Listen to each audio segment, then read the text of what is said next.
fait tapis rouge. Voilà. On va le garder. Ah bah après ça c'est... Si vous voulez, C'est parce qu'il y a le festival de Cannes. Il y en a qui sont à Cannes, mais Voilà. on est pas au courant. on a Wazy. Dans cette vidéo, on va changer les fenêtres du premier étage. Mais quand je dis on pour une fois, c'est pas nous. On va avoir le plaisir de voir l'équipe de Guillard Confort le faire pour nous. On va tout vous documenter et ça commence maintenant. Contrôle de la douane.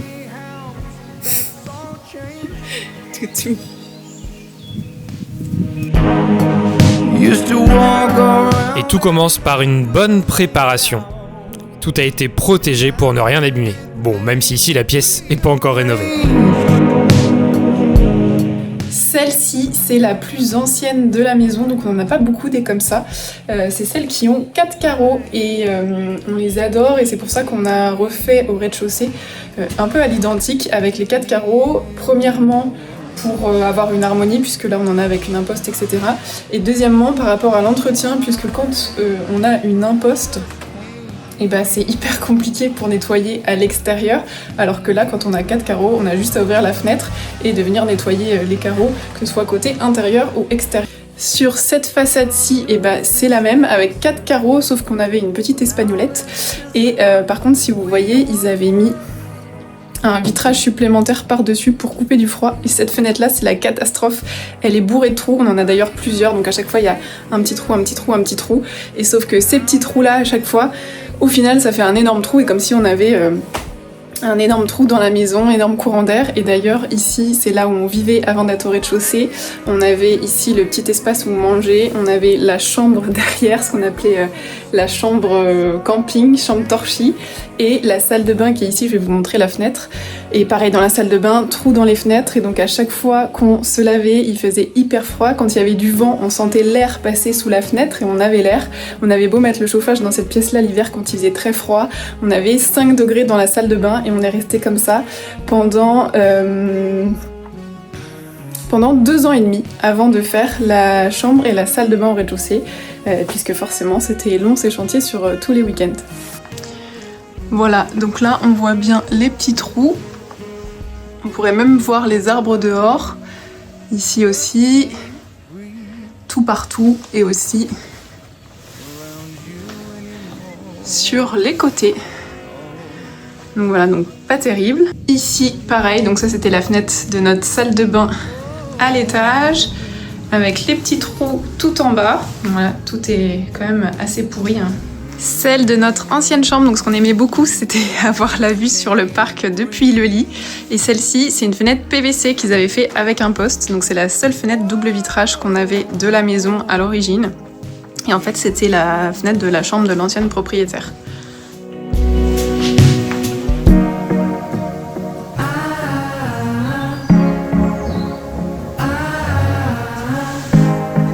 Voilà, donc là, ancienne fenêtre, 4 carreaux, fenêtre PVC, fenêtre avec un poste et aussi fenêtre avec un poste. Et là, tout pareil. Et donc ce sera exactement pareil à l'étage.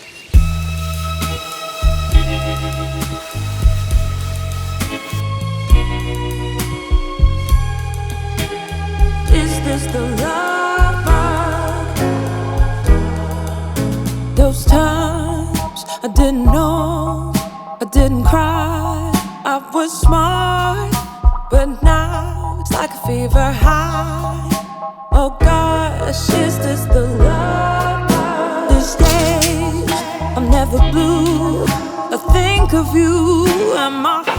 C'est que c'est plutôt cool. Hein? Tu descends? Je descends pas.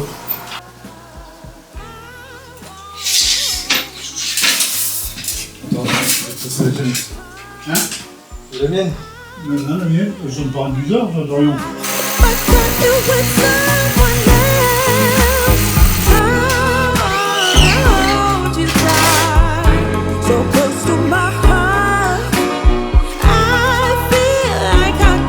Les étapes que vous allez voir dans cette vidéo sont les suivantes. Tout d'abord, il faut commencer par retirer l'ancienne fenêtre, c'est pas toujours facile.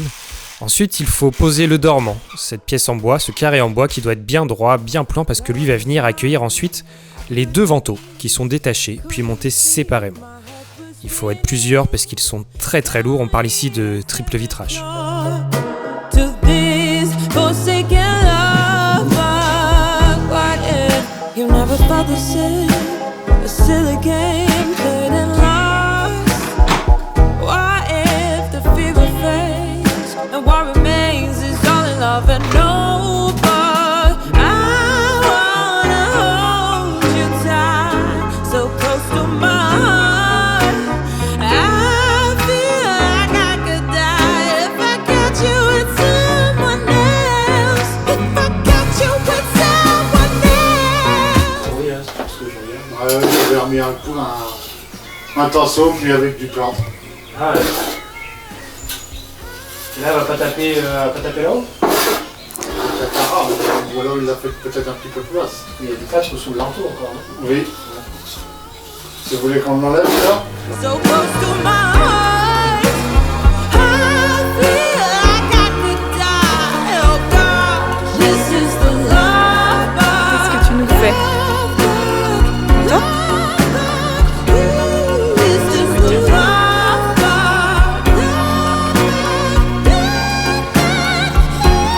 This is the love.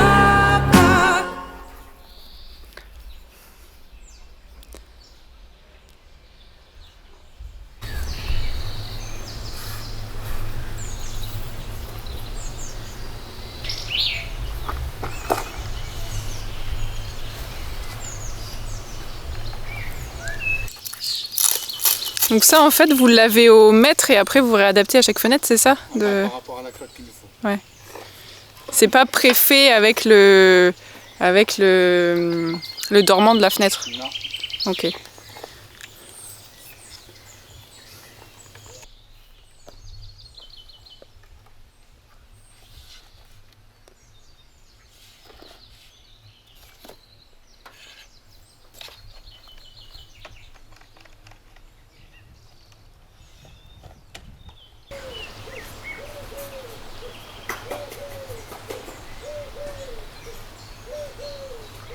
Bon, je crois que là c'est la fenêtre la plus pourrie de la maison qui a été retirée ce matin. Ça va faire un bien fou de pouvoir voir le parc de ce côté-là, puisque c'était la fenêtre qui était doublée avec un autre vitrage. En fait c'était du simple vitrage, c'était la plus fuyarde avec des gros trous partout.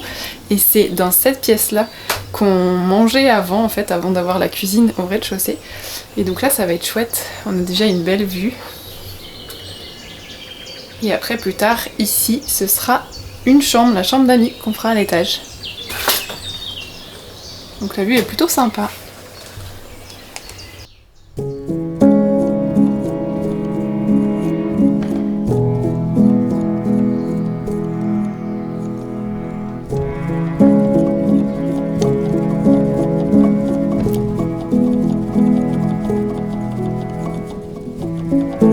C'est ce que je disais à l'instant, qu'on n'avait jamais vu aussi bien. Bon, c'est normal, il n'y a plus de fenêtre, mais celle d'avant était tellement pourrie et on pouvait pas l'ouvrir, sinon après on pouvait plus la refermer, que là ça fait bizarre.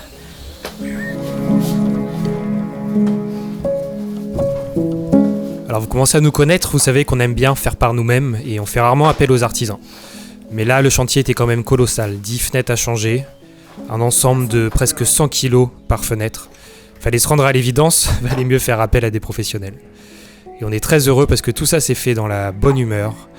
Ils sont très sympas, très gentils, le sourire aux lèvres. Et puis le travail a été fait de manière très qualitative, ils ont pris le temps qu'il fallait. Tout a été protégé minutieusement, comme si c'était leur propre maison finalement. Non. C'est plus de bruit. Vous avez l'habitude maintenant là.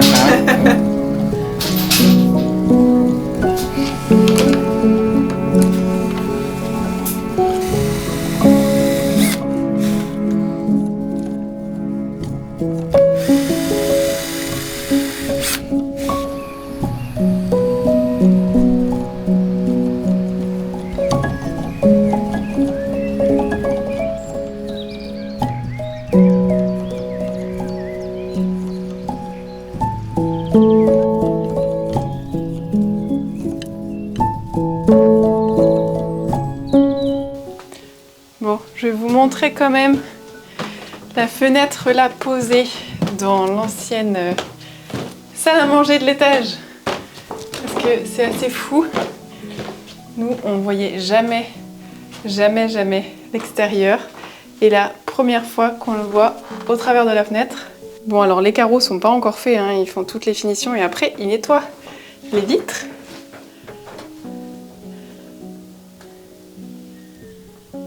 Et voilà, ça change tout. Tu sais ce que c'est, ça?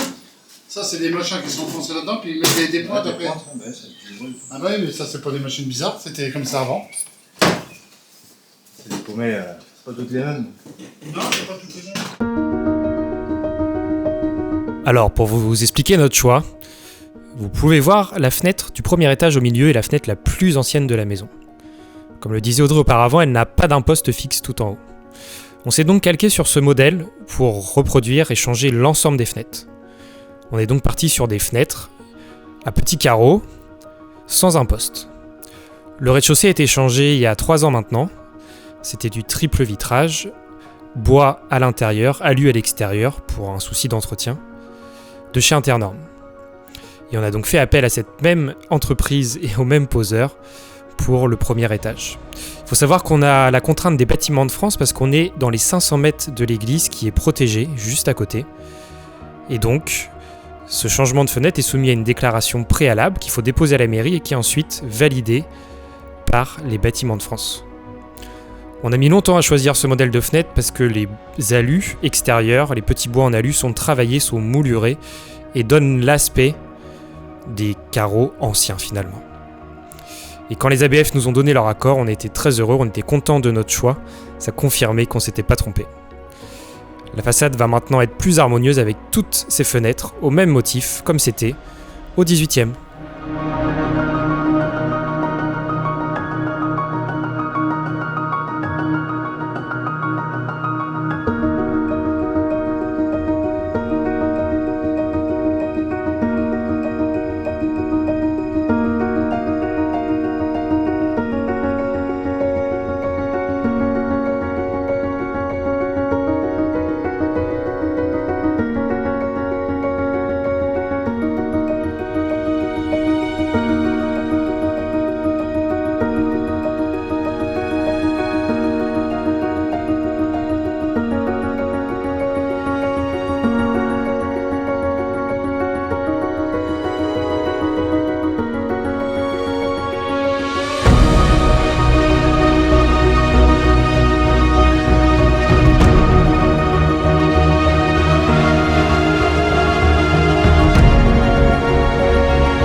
Et voilà, après 1 semaine et demie de chantier, pose de la dernière fenêtre.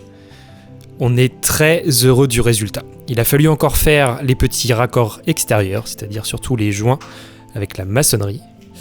Et comme vous pouvez le voir, on est très heureux du résultat qui rend cette façade beaucoup plus harmonieuse, plus majestueuse avec ses grandes fenêtres sans imposte. On est très heureux parce qu'il n'y aura plus de courant d'air, on va améliorer l'efficacité énergétique de la bâtisse. Il n'y aura plus de fuite parce que quand il pleuvait fort, il pleuvait dans la maison, ça s'infiltrait. On va pouvoir dormir sereinement quand il y aura des grosses et fortes pluies. Et on remercie chaleureusement toute l'équipe de Guillard Confort qui a super bien travaillé, on recommande à 100%. Alors, on vous montrera le résultat final à l'intérieur dans les pièces finalisées, notamment les jeux avec les fausses crémones.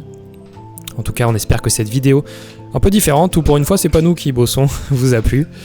Et on se retrouve bientôt pour la fin du chantier portail, les derniers petits chantiers extérieurs avant l'hiver, et ensuite, on vous présentera le gros chantier intérieur. On a hâte. Alors à très vite, n'hésitez pas à liker cette vidéo, à mettre un petit commentaire, on les lit tous, ça nous fait très plaisir, et à vous abonner à cette chaîne, c'est le meilleur moyen de nous soutenir. À bientôt au Petit Château 1780.